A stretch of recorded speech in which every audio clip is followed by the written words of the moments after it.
рекламировать.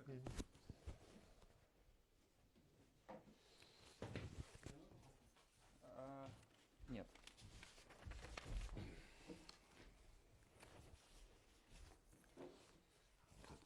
Так. Так, я вначале буду говорить в камере 10 секунд, 15 Окей, секунд, а окей. потом начнем. Окей.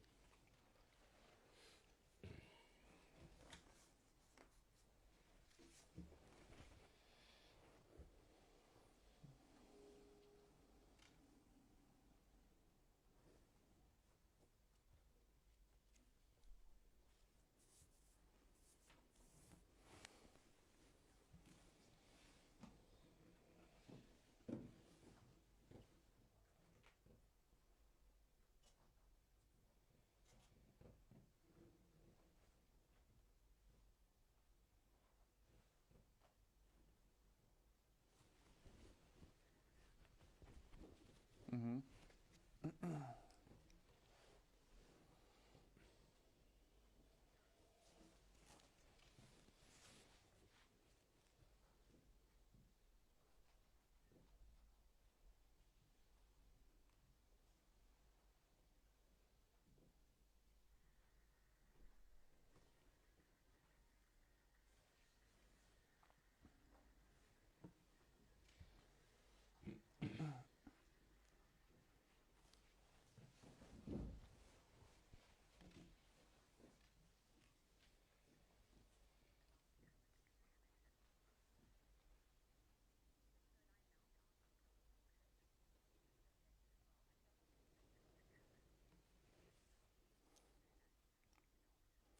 Hi there, Paula. Well, like you said, I'm right now in the Ministry of Foreign Bonjour. Affairs of Russia, and right here Comme in vous the l'avez studio dit, je with suis me maintenant is au ministère russe des Minister Affaires of Russia, étrangères. Sergei Lavrov. Avec moi est le ministre russe des Affaires étrangères, Sergei Lavrov.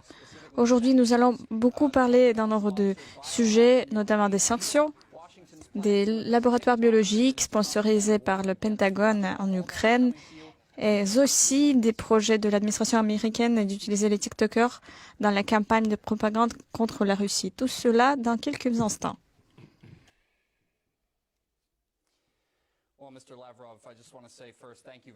Monsieur le ministre, avant tout, je voudrais vous remercier d'avoir trouvé du temps dans votre agenda assez intense pour discuter de ce qui se passe. Maintenant, vous êtes un participant direct des événements.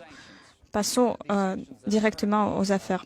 La première question concerne les sanctions. Les sanctions qui ont été apposées à la Russie sont sans précédent et influencent négativement beaucoup de domaines de vie des citoyens de la Russie, même si Washington précise que ce ne sont pas les citoyens russes qui font l'objet de ces sanctions. Quel est l'objectif des sanctions et qui en souffre? Donc, merci beaucoup pour votre invitation. Je pense que le rôle des sanctions est bien plus stratégique et c'est ce que nous voyons aujourd'hui en Ukraine. C'est la quintessence de la stratégie occidentale. En l'occurrence, marginaliser la Russie, l'endiguer et mettre fin au développement de la Russie. Mais aussi réduire son rôle à zéro dans la politique internationale, dans l'économie, dans le sport, dans la culture, la science, l'enseignement. Et nous constatons aujourd'hui des mesures qui sont prises par nos collègues occidentaux et qui sont tout à fait sans précédent. Une des tendances majeures ici, c'est le souhait des États-Unis qui, ces dernières années, se manifeste de façon de plus en plus évidente de la part de l'administration Biden, c'est cette tendance à donner au monde un caractère unilatéral. Je peux prendre l'exemple, par exemple, de la conception de Teagle, c'est-à-dire qu'on ne veut pas on veut reproduire ce modèle partout dans le monde et je pense que l'Europe ici, à 99%, a cessé de toutes ces tentatives d'être indépendante malgré les paroles d'indépendance que prononce le président Macron. En ce qui concerne l'Allemagne, on voit que elle est tout à fait prête à suivre les instructions provenant des États-Unis Et la situation autour du gazoduc Nord Stream 2 montre exactement la situation dans laquelle est l'Allemagne vis-à-vis des États-Unis. Et ils ont... C'est-à-dire que les Américains savent mieux que les Européens ce qu'il leur faut pour assurer leur sécurité énergétique. Et cette pression par la voie des sanctions se poursuit. Il y a une 5e vague de sanctions qui nous menace. Il y en aura peut-être d'autres ensuite. Nous sommes habitués à cette situation et je vous rappelle que déjà bien avant la crise ukrainienne, qui a commencé par le coup d'État illégal en 2014, des sanctions avaient été déjà introduites contre nous. Il y avait eu l'histoire de l'affaire Jackson. Ensuite, il y avait la liste des sanctions Magnitsky. Et ensuite, les sanctions sont passées à une autre phase. Ensuite, il y a eu une autre série de sanctions, comme vous l'avez dit, qui avait pour but de nous punir d'avoir soutenu la loi soutenant les Russes en Crimée et en Ukraine. Donc je ne vais pas répéter encore cette histoire que j'ai déjà expliquée, mais vous avez toute la suite de ces événements et cette suite de sanctions, comme l'a dit le président Poutine, fait que nous sommes aujourd'hui les champions en nombre de sanctions, avec plus de 5000 sanctions prononcées à titre individuel. C'est presque 2 fois plus que le nombre de sanctions qui ont été prononcées contre la Corée du Nord et l'Iran. Mais il faut dire que finalement les sanctions nous ont toujours fortifiés. Après celles qui ont été déclarées en 2014, quand les pays occidentaux n'ont pas pu manifester une compréhension et accepter la volonté manifestée par les habitants de Crimée et de Sébastopol, et avaient soutenu le coup d'État de 2014. En fait, je vois, quand je discute avec mes collègues occidentaux, je les vois utiliser la tactique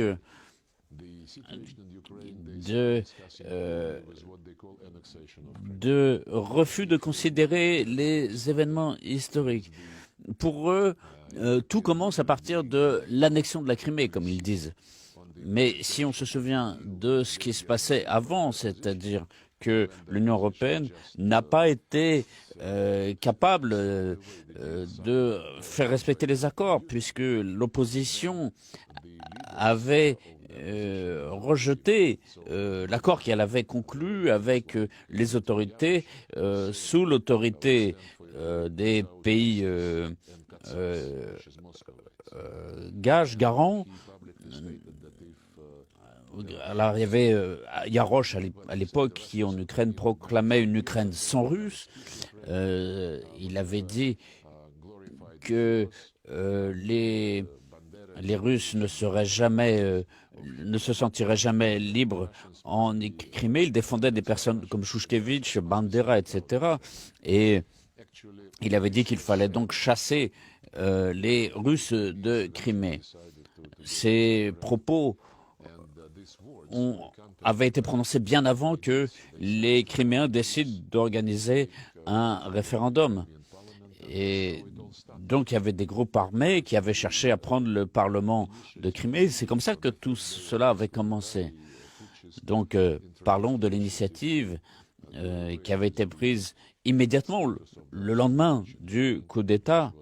Une décision avait été prise de supprimer le statut de la langue russe comme langue officielle en Ukraine, et tous ces instincts se sont manifestés de façon tout à fait concrète dans une politique résolument russophobe et qui continuait à occuper l'esprit des responsables politiques.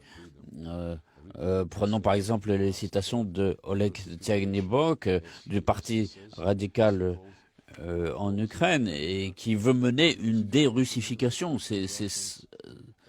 C'est ainsi qu'il s'exprime.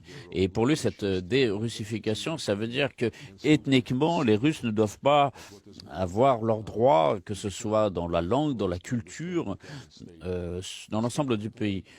Et pour mieux comprendre la situation actuelle, il faut se rappeler des déclarations qui avaient été faites par Zelensky. J'ai déjà dit récemment que les extrémistes d'extrême droite avaient demandé à chasser les Russes de Crimée. En septembre dernier, le président Zelensky a dit si vous estimez que vous êtes russe, que vous voulez parler russe, et si vous voulez être ami avec la Russie, partez en Russie, oui. Il l'a dit il y a quelques mois. Je reviens aux sanctions. Les mesures qui ont été prises par le président, par le gouvernement, sont déclarées petit à petit. Mais ce n'est que le début des mesures que nous prenons pour réagir à cette situation. Après les sanctions de 2014, nous avons déjà acquis une certaine expérience en matière de solutions. Et vous savez qu'aujourd'hui, l'ampleur des sanctions est bien plus grande que celle qu'on avait observée après 2014. Et les illusions que nous pourrions avoir sur le fait de compter sur l'aide de des pays occidentaux maintenant sont complètement évaporées. C'est une des conclusions principales aujourd'hui pour la Russie dans le contexte actuel. Je pense qu'on peut dire que la culture russe a déjà l'habitude à faire partie de ce village mondialisé. Ça veut dire que les pays sont interconnectés, les gens voyagent d'un pays à un autre. À votre avis, cela va-t-il changer? La vie des Russes va-t-elle changer étant donné les limitations?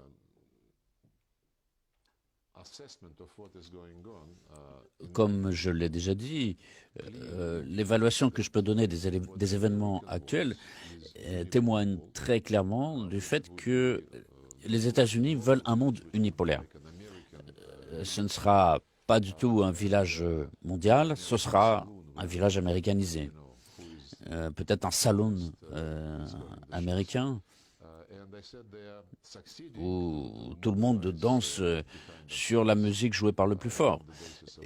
Et je pense que les États-Unis réussissent aujourd'hui à mobiliser les forces autour d'eux en faveur de leurs intérêts. Les États-Unis réussissent à mobiliser l'ensemble du monde occidental. On en a un exemple très clair. Si on veut voir l'indépendance, l'autonomie des pays de l'OTAN, et donc tout cela, ça donne une idée de la configuration que veulent imposer les Américains au monde, à l'Union européenne. Et il y a des acteurs dans le monde qui refuseront toujours d'intégrer le village mondial sous l'autorité du shérif américain. Ce sont l'Inde, la Chine, l'Iran, d'autres pays. C'est des pays qui ne se laisseront pas mener par le bout du doigt. Et je pense que la Russie n'est pas du tout un des pays prêts à suivre cet ordre du jour américain.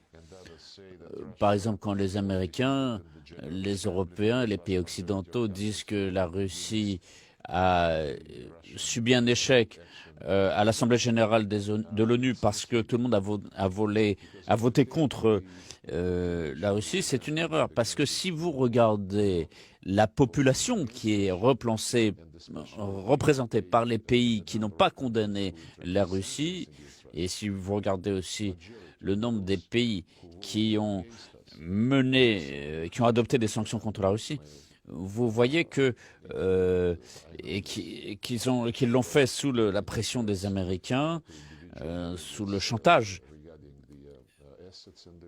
Je le sais que des menaces concrètes ont été adressées à des responsables occidentaux concernant leurs enfants qui font des études, leurs comptes en banque, etc. Donc, Donc c'est un chantage sans précédent, c'est une pression sans précédent et essentiellement immorale. Donc les pays qui ont été n'ont pas suivi cette démarche occidentale, qui n'ont pas condamné la Russie, représentent en réalité une part de la population mondiale qui est très importante. Pour eux, ce serait un prix trop cher à payer de suivre. Or, cette propagande occidentale a été menée de façon ouverte. Nous sommes toujours prêts à travailler avec tous ceux qui sont prêts à coopérer sur la base du respect mutuel, de la recherche d'intérêts mutuels, avec les pays orientaux, par exemple. Et les pays d'Asie sont aujourd'hui beaucoup plus prêts à travailler avec la Russie dans cette optique et nous sommes tout à fait prêts à répondre dans la réciprocité. Nous ne fermons aucune porte à l'Occident, c'est l'Occident lui-même qui ferme les portes et nous sommes toujours prêts et ouverts à toute discussion. Nous verrons ce qui sera proposé en matière de coopération, mais nous garderons à l'esprit ce qui s'est passé, c'est-à-dire que nous sommes prêts à travailler, mais garderons à l'esprit ce qui a été fait. On gardera en tête le fait qu'ils ne sont pas toujours fiables. Maintenant, je voudrais choisir un autre sujet. Il s'agit des laboratoires biologiques sponsorisés par l'Amérique. Vous avez toujours attiré l'attention à cela. Et je sais que des documents ont été récemment publiés, signés par des responsables américains. Pourquoi le monde ne prête pas assez d'attention à ces laboratoires biologiques? Et est-ce que Washington et l'Occident sera responsable pour ce qu'ils font? En fait, c'est intéressant, oui. Vous savez que c'est très curieux de voir que l'opération militaire spéciale lancée par le président russe a permis de découvrir beaucoup de choses intéressantes, des preuves qui nous permettent de comprendre ce qui se produit actuellement. Tout récemment, les militaires russes et ceux de Donetsk et Lugansk ont découvert des documents émanant de l'état-major ukrainien qui témoignent directement du fait que l'Ukraine préparait une offensive massive sur les républiques du Donbass. Et je dirais que la Russie a devancé cette opération qui a donc été planifiée. Il prévoyait justement ce qu'il n'avait pas pu faire en ne respectant pas les accords de Minsk, c'est-à-dire saisir les territoires dans lesquels ils avaient procédé à une effusion de sang avec tous ces bombardements qu'ils avaient faits pendant 8 ans. D'autres documents ont été découverts, et notamment concernant l'activité de laboratoires chimiques et biologiques en Ukraine sous l'autorité des États-Unis. Ce sont des documents qui sont signés par des responsables politiques ukrainiens et américains. Et dans ces laboratoires, qui étaient partout dans le monde, ils sont au nombre de plus de 300 dans beaucoup de pays. Et ils sont exactement sur le périmètre des frontières de l'ex-URSS et notamment en Ukraine. Et donc il y avait des projets très importants pour le Pentagone et qui organisaient donc cette activité. Et il y a notamment une agence de réduction des menaces et c'est elle qui assurait le suivi de ces laboratoires avec des travaux sur la peste, la fièvre et d'autres maladies de ce type. Tout cela est très dangereux et je considère cela comme révoltant. Nous savons qu'ils ont fait des expériences avec des infections potentielles qui peuvent être orientées vers des groupes ethniques vivant dans l'est de l'Ukraine, le long des frontières de la Fédération de Russie. Et ça fait 20 ans, déjà en 2001, nous avions proposé aux pays qui travaillaient sur l'interdiction des armes chimiques pour mettre en place un système de vérification de ces procédures. Et la Convention elle-même proposait donc des consultations, c'est-à-dire que si un pays membre a des suspicions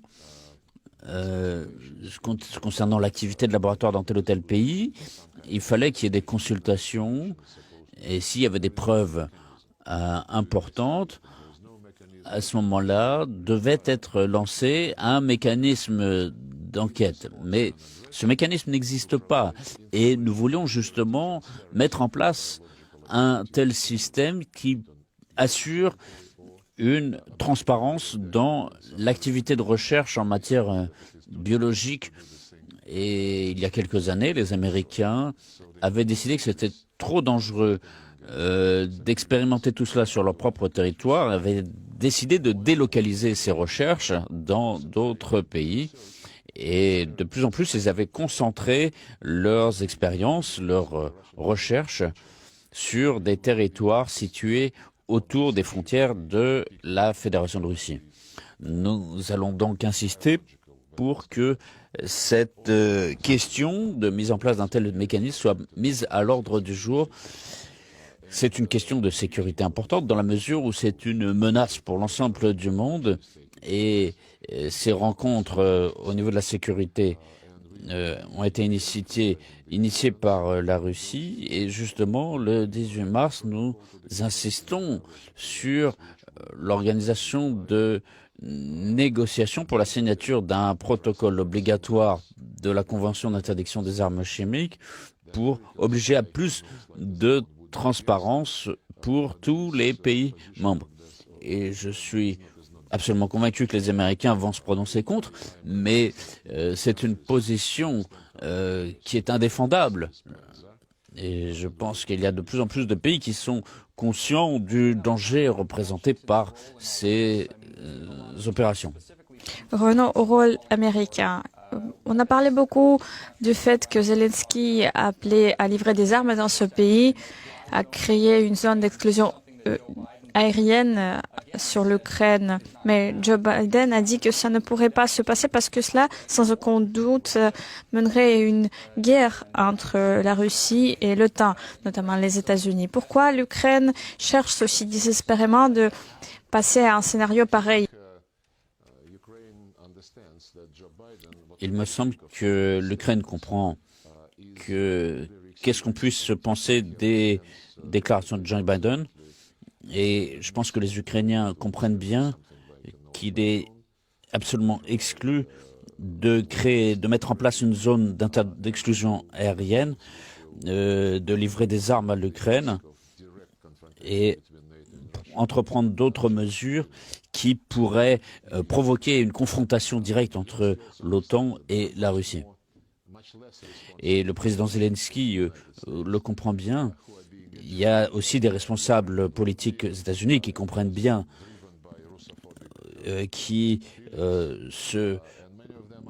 craignent un petit peu ce lobby belliciste en Ukraine.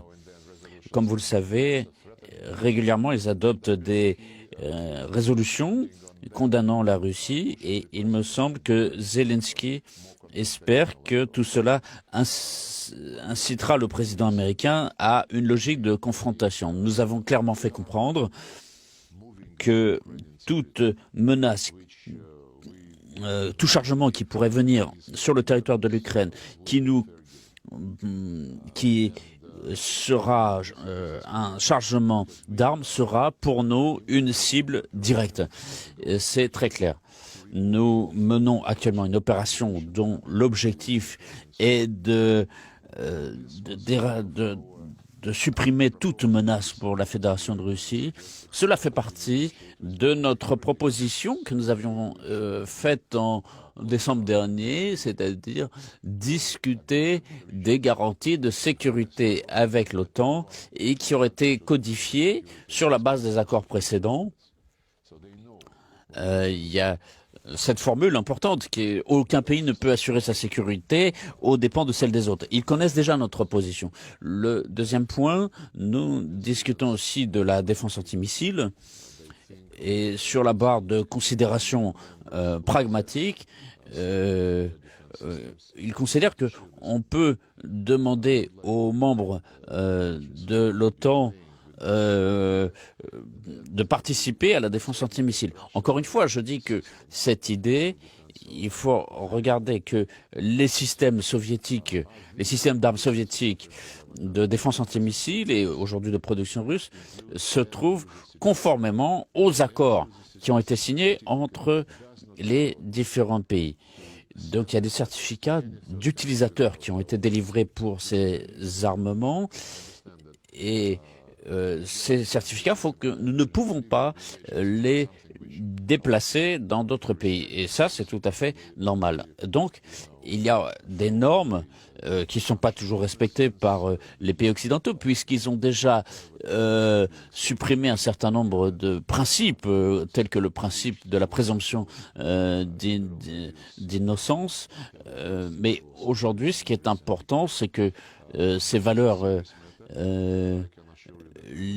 libérales qui depuis des décennies diverses, en tout cas, nous ne permettrons pas l'apparition de tels risques. Nous ne permettrons pas, encore une fois, l'objectif de notre opération est d'assurer une sécurité pour la population qui a été soumise à des bombardements pendant toutes ces années.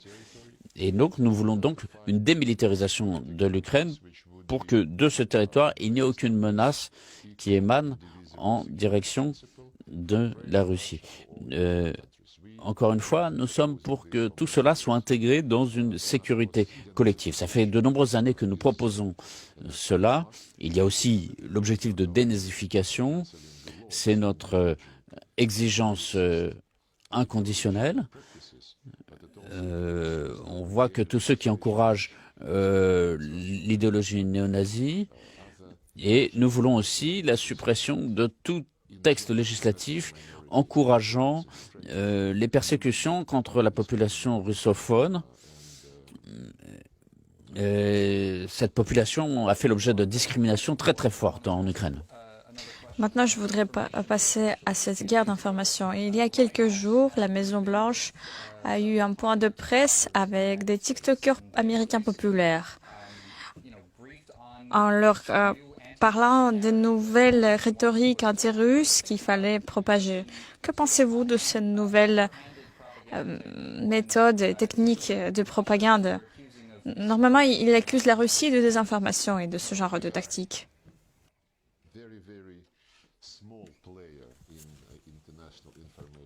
Oui, nous sommes un acteur tout à fait modeste sur le plan de la guerre médiatique.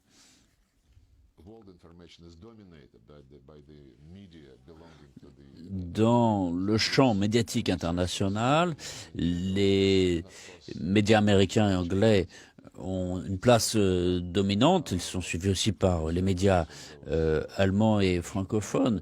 Après, il y a la qualité de l'information qui est fournie par ces grands médias.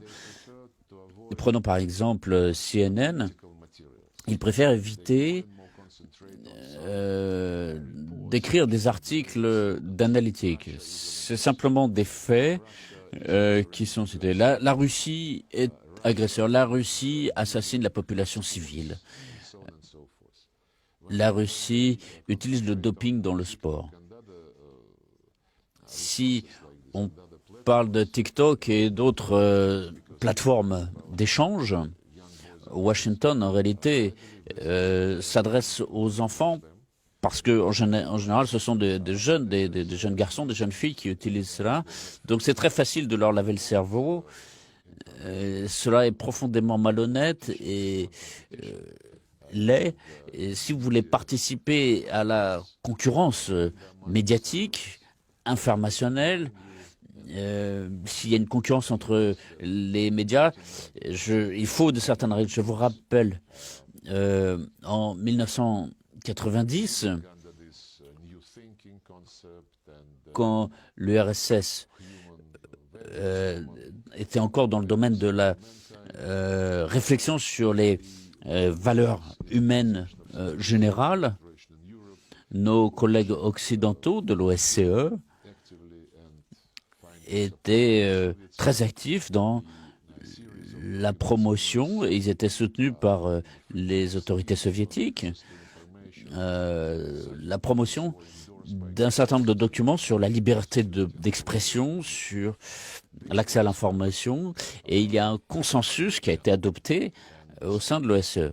Aujourd'hui, votre chaîne, Sputnik aussi, d'ailleurs depuis de nombreuses années, ont été interdits de participer, par exemple, au Palais de l'Élysée à Paris. Nous avons attiré l'attention de nos collègues français sur le fait que c'était une infraction aux règles de l'OSCE.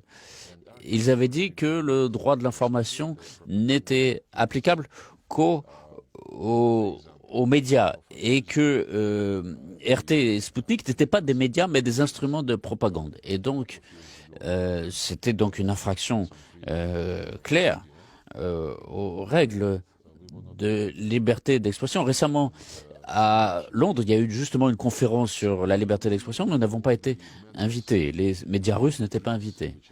Nous connaissons toutes ces astuces utilisées par les pays occidentaux en matière de guerre médiatique. Nous savons très bien qu'il n'y a pas d'indépendance de la presse. Il y a peut-être que Fox News aux États-Unis qui cherche à proposer des opinions un peu alternatives. Si on regarde les autres médias, si on regarde ce qui se passe dans les réseaux sociaux, sur les plateformes Internet, on voit par exemple que le président en vigueur, en exercice, a été censuré. Aux États-Unis, par exemple, on a une idée de l'ampleur de cette guerre médiatique. Donc, le remplacement des principes, des idées, quand quelque chose se passe, par exemple, des manifestations de masse qui ne plaisent pas, tout cela est présenté comme du terrorisme intérieur. C'est une guerre. Et donc, les méthodes de terrorisme médiatique sont utilisées dans cette guerre de l'information. Un exemple intéressant, c'est que, par exemple, hier, quand le magazine Bild en Allemagne a publié un article disant que moi, votre humble serviteur, mercredi, je suis parti de Moscou en avion pour rejoindre la Chine, mais que autour de Novosibirsk, mon avion a dû revenir, soit parce que Poutine m'a dit de revenir, soit parce que les Chinois ont dit qu'ils ne voulaient pas parler avec moi. Oui, bien sûr, c'est un tabloïd et ce genre d'informations, de fausses informations, circulent chez des millions de personnes. Donc c'est très regrettable que cette méthode soit utilisée dans le domaine de l'information par nos amis. C'est tout à fait injustifiable. Par exemple, c'est pas pour rien que le président Poutine utilise l'expression l'empire du mensonge. On sait que le conflit ne durera pas jusqu'à la fin, ne sera pas interminable. Quel sera l'avenir des relations russo-ukrainiennes après le conflit?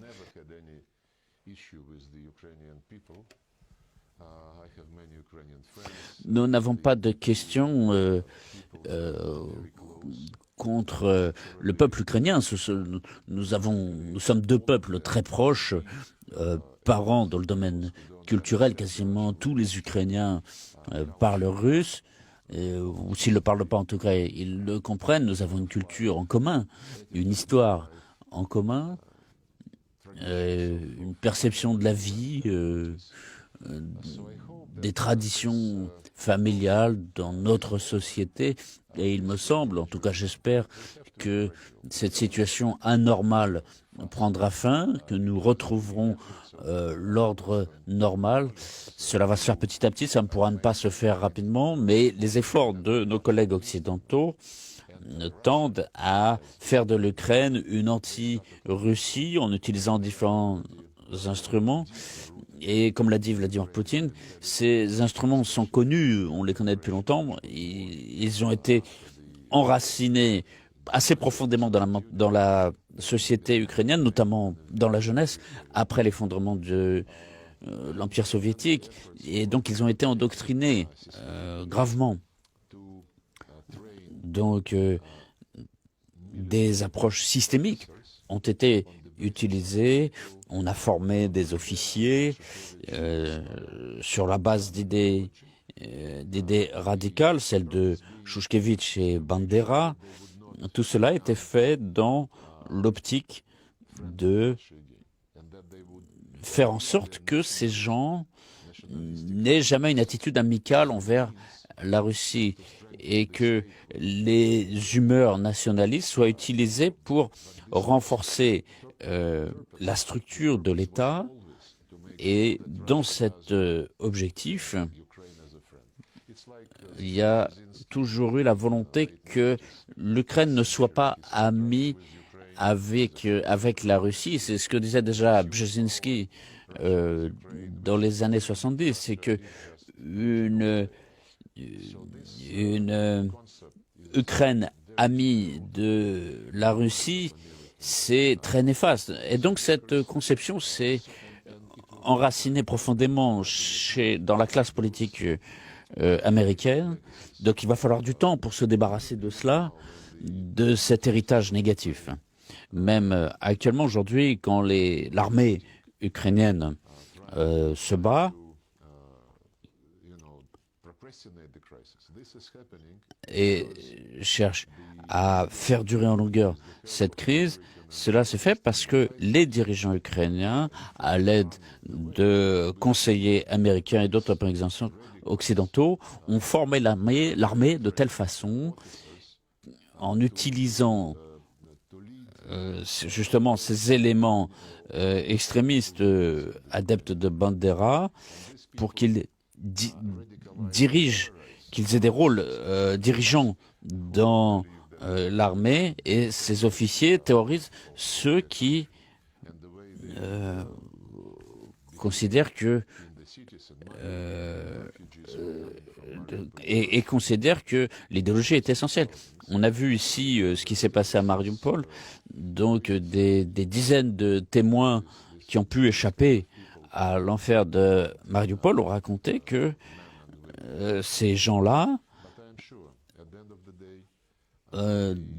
qui sont à la tête des unités ukrainiennes, on fait cela. Donc, la proximité de nos deux peuples frères, j'espère qu'elle triomphera finalement. Et voilà. Merci, Monsieur Lavrov, d'avoir partagé votre opinion avec nous. C'était une bonne discussion.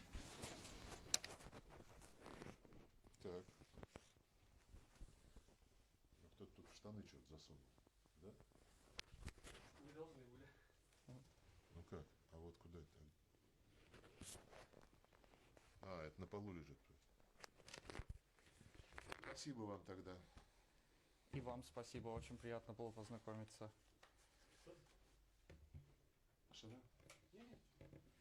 Хорошо.